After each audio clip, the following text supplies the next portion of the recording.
For the lesson 2, technology and its usability to message to human. Dali mag-explain ng context.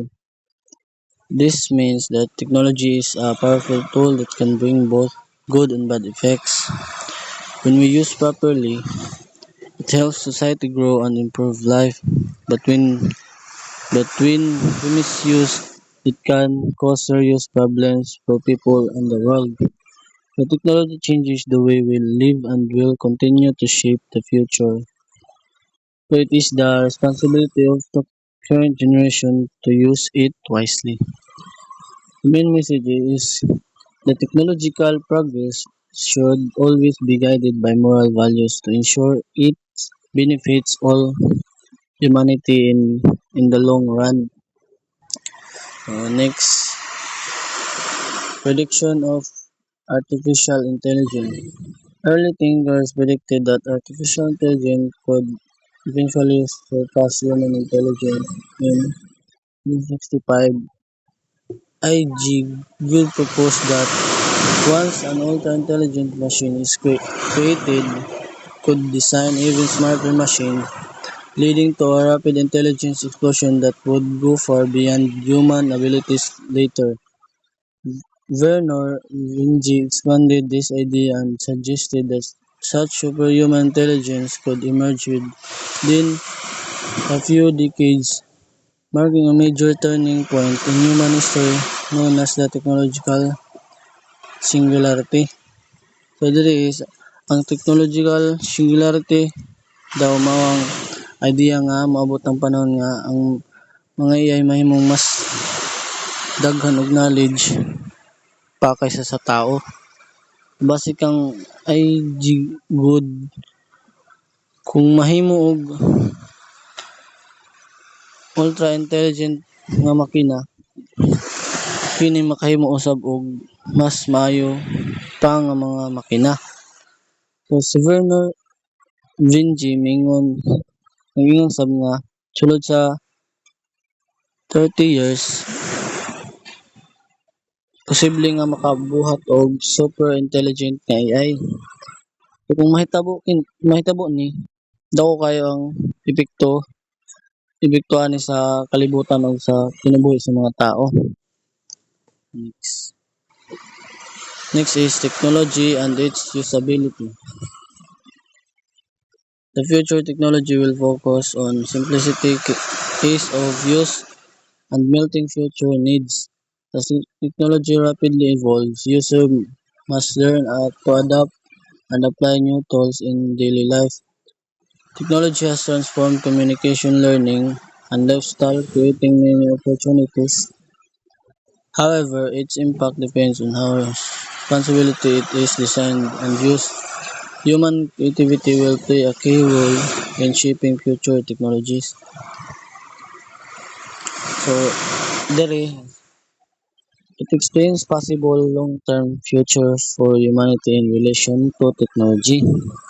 Um, ang technology, padayon nga nag-uswag og paspas kayo nga changes.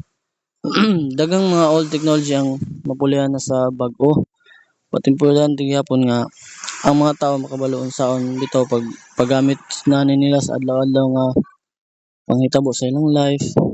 Ang technology sa big help sa communication, to learn, sa pagbiyahe-biyahe og sa pagpuyo sab. Bisan og daghan kayong mga yung tabang ang technology, magdepende gapon kung yun sa nato ni paggamit.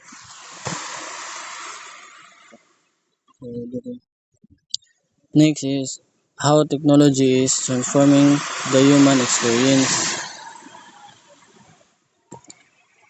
Diri ako basahon kay medyo tas explain lang ko dito. So diri it explains how technology is transforming human experience in real life, not just in science fiction. So many advanced technologies already exist or are being developed, such as contact lenses, implants, artificial vision system, mga robotic limbs, and brain-computer connection. So these technologies can improve human senses, movement, communication, and overall abilities. So allowing people to do things that were once impossible. However, the text also warns that once new technologies are introduced, they cannot be undone and will continue to spread and copied. So this means society must think carefully about how technologies develop and used because its effects on human life are long lasting. Next, the human Pandora's box, also known as technology. The text discusses the irreversible nature of advancements in genetics, nanotechnology, and robotics, likening them to a new Pandora's box that cannot be closed once opened. It emphasizes the ease of idea duplication and suggests that decision making often occurs after all other alternatives have been considered, as noted by Churchill. So, diri daw, an it means na ang advances sa genetics, nanotechnology ug robotics and dili na mabalik like sa pag-abli sa Pandora's box. Nagingon sab ni nga dapat dili ra copy ang mga idea ug kasagaran ang mga desisyon himuon ra man mahimo ang tanang pipili ang tanang mga ipangpili. To next.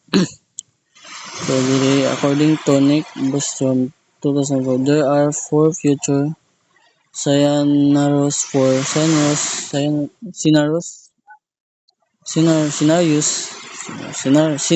scenarios for the humanity. Dali akong basa mag-explain ako diretso. Today it explains that the future of technology depends on how simple, useful, and relevant it is it's to people's needs. Technology has already transformed communication, travel, learning, and social interaction, creating more opportunities for society. However, whether technology becomes beneficial or harmful depends on how humans design and use it. It depends sa kung saan paggamit.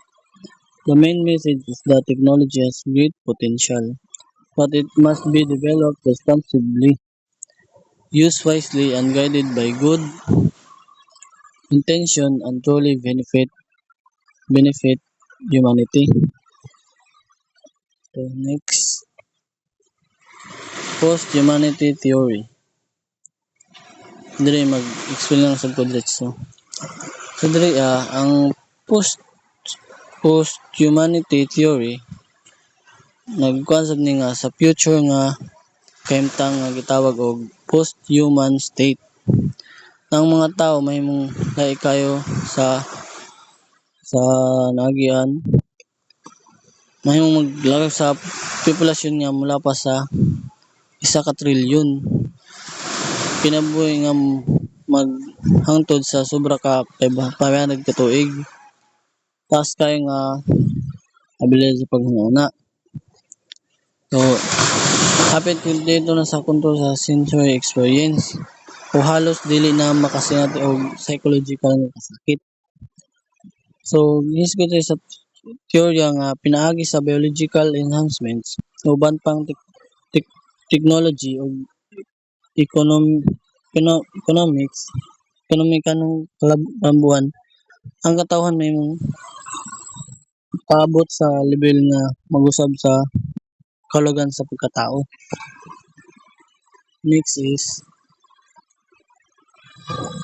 the longer term.